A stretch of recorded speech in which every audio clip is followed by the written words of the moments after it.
Après avoir vérifié l'identité du patient, nom, prénom et date de naissance, installez votre patient en décubitus dorsal, les bras au-dessus de la tête.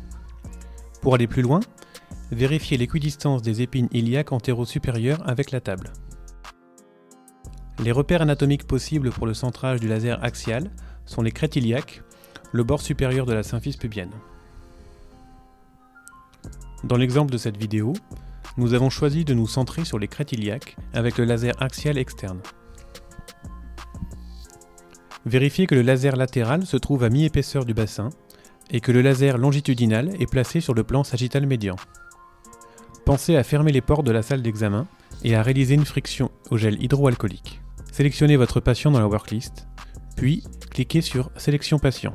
Vérifiez les informations préenregistrées et complétez le poids et la taille. Enfin, sélectionnez le protocole adapté. Vérifiez que la position du patient sur la table et celle indiquée correspondent. Après avoir vérifié les paramètres d'acquisition du mode radio, cliquez sur « Confirmer ».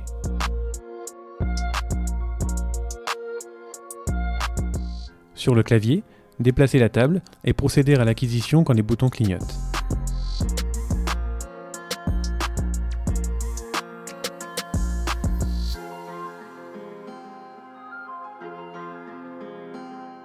Répétez pour l'obtention du profil. Cliquez sur Série suivante.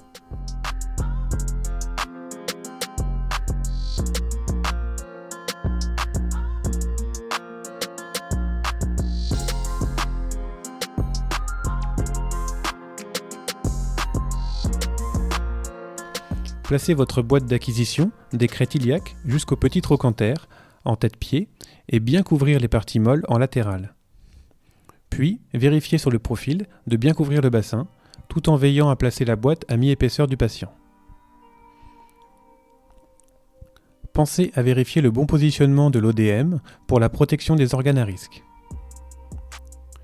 Vérifiez la cohérence des paramètres d'acquisition souvent préconfigurés.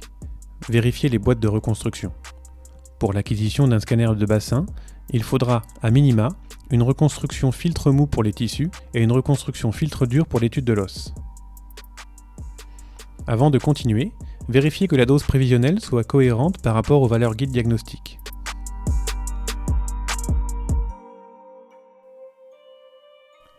Cliquez sur Confirmer. Sur le clavier, déplacez la table et procédez à l'acquisition quand les boutons clignotent.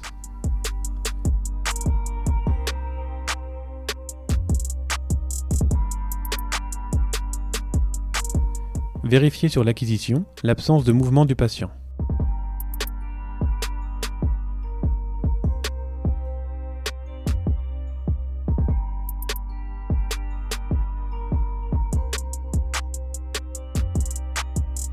Après avoir cliqué sur Fin d'examen, vous pouvez réaliser des reconstructions en multiplanaire et éventuellement en rendu volumique.